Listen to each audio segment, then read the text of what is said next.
semuanya. Jadi di sini saya akan menjelaskan kehidupan masyarakat pada zaman kerajaan-kerajaan Islam pada masa itu. Yang pertama, saya akan menjelaskan masuknya Islam ke Indonesia. Islam masuk ke Indonesia pertama kali sekitar abad ke-7 Masehi, dibawa oleh para pedagang dari Arab, Persia, dan Gujarat. Meskipun begitu, penyebaran secara besar-besaran baru mulai terjadi pada abad ke-13 Masehi. Ada 5 cara utama Islam menyebar ke Nusantara. Yang pertama, perdagangan. Para pedagang Muslim melakukan transaksi di pelabuhan-pelabuhan seperti di Sumatera, Jawa, dan Kalimantan.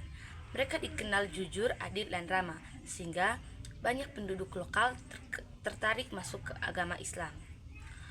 Pernikahan. Para pedagang Muslim menikah perempuan lokal dan lewat keluarga mereka ajaran Islam berkembang. Lalu pendidikan dan dakwah. Para ulama dan guru agama mengajarkan Islam lewat pengajian dan mendirikan pesantren. Lalu kesenian dan budaya. Media budaya lokal seperti wayang, syair, dan hikayat digunakan untuk menyampaikan pesan Islam. Lalu kekuasaan politik.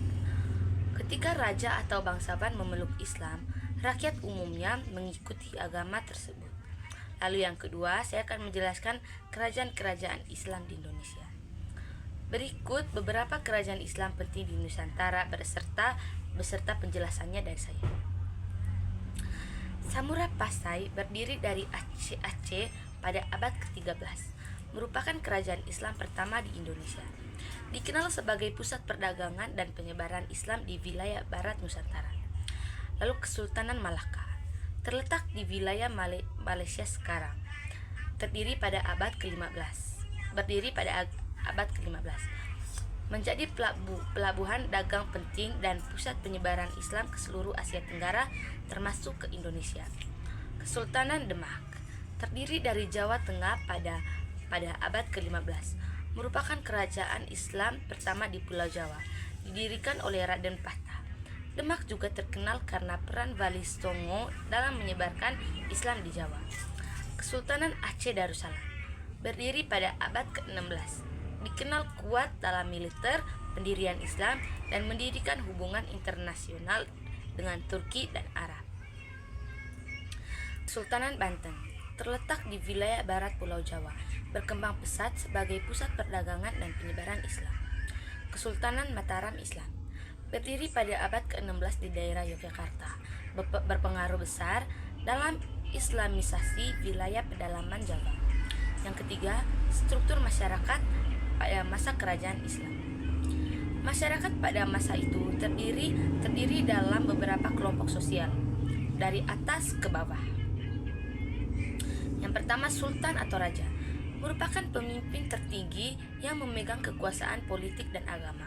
Ia dianggap sebagai wakil Tuhan di dunia. Lalu yang kedua, ulama dan tokoh agama memiliki pengaruh besar dalam pemerintahan dan masyarakat.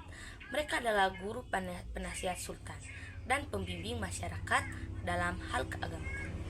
Masyarakat bangsawan. Lalu yang ketiga, masyarakat bangsawan dan pejabat kerajaan, termasuk keluarga raja, para menteri, panglima, dan orang-orang penting lainnya membantu mengelola kerajaan.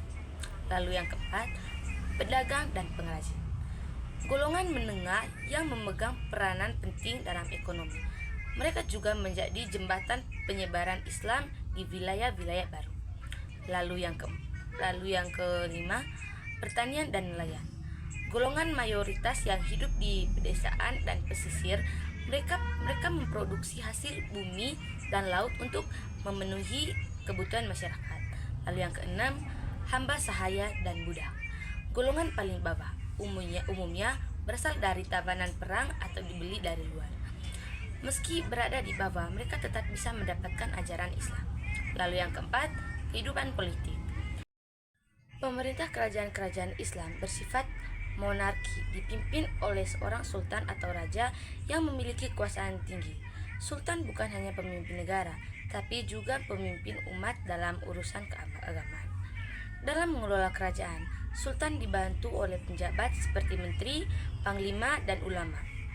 Di beberapa kerajaan seperti Aceh dan Demak, hukum Islam mulai diterapkan dalam kehidupan bernegara, terutama dalam urusan pernikahan, warisan, dan moralitas.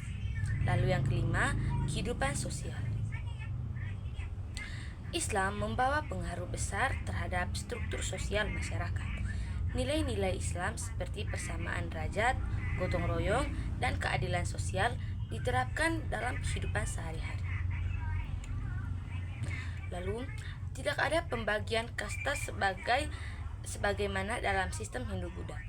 Semua orang dianggap sama di hadapan Tuhan.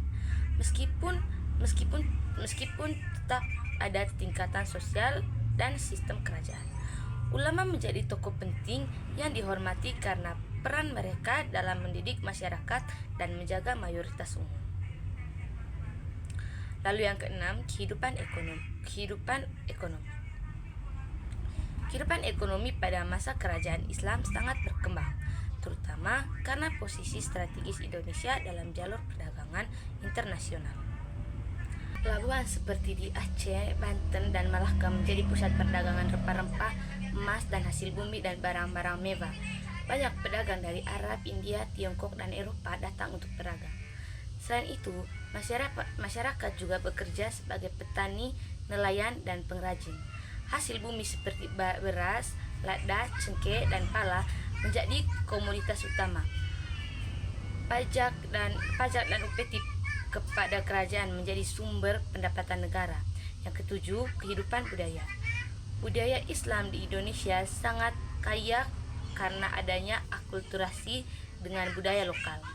Contoh paling nyata adalah arsitektur masjid yang tidak menggunakan kubah besar, tapi atap bersusun 3 atau 5, seperti bangunan tradisional Jawa dan Bali. Dalam kesenian, berkembang bentuk baru seperti syair, hikayat, dan suluk yang berisi ajaran Islam. Wayang juga digunakan sebagai media dakwah oleh para wali terutama di Jawa. Perayaan keagamaan seperti Maulid Nabi, Isra Mi'raj, dan Satu Muharram menjadi tradisi yang terus dipertahankan hingga kini. Kalau yang ke-8, pendidikan. Pendidikan Islam berkembang melalui lembaga-lembaga seperti pesantren dan surau. Pesantren menjadi tempat belajar agama bagi para santri dari berbagai daerah. Lalu, menteri pelajaran meliputi membaca dan menghafal Al-Quran, ilmu fikih atau hukum Islam, tauhid atau keimanan, tasawuf atau akhlak, dan spiritualitas, serta bahasa Arab. Banyak ulama dari Nusantara yang belajar ke Timur Tengah, seperti Mekah dan Madinah, lalu kembali untuk menyebarkan ilmu di daerahnya. Yang ke-9, pengaruh Islam terhadap Indonesia. Islam memberikan pengaruh yang sangat besar terhadap kehidupan masyarakat Indonesia. Beberapa pengaruh pentingnya adalah: yang pertama, dalam bahasa, banyak istilah Arab masuk ke dalam bahasa Indonesia, seperti dunia, akhirat, imam, amal, zakat, dan sebagainya. Yang kedua, dalam hukum, banyak aspek kehidupan yang diatur berdasarkan hukum Islam, seperti pernikahan, warisan, dan etika sosial. Lalu yang ketiga, dalam seni budaya, lahir kaligrafi sastra Islam dan gaya bangunan masjid khas Nusantara. Lalu yang keempat, dalam kehidupan sosial Islam menanamkan nilai persamaan, keadilan, dan keagamaan dan semangat gotong royong. Jadi itu saja materi yang bisa saya berikan kepada teman-teman terkait apa yang saya bahas tadi. Semoga materi yang saya berikan kepada teman-teman berguna bagi teman-teman. Thank you for watching. Bye.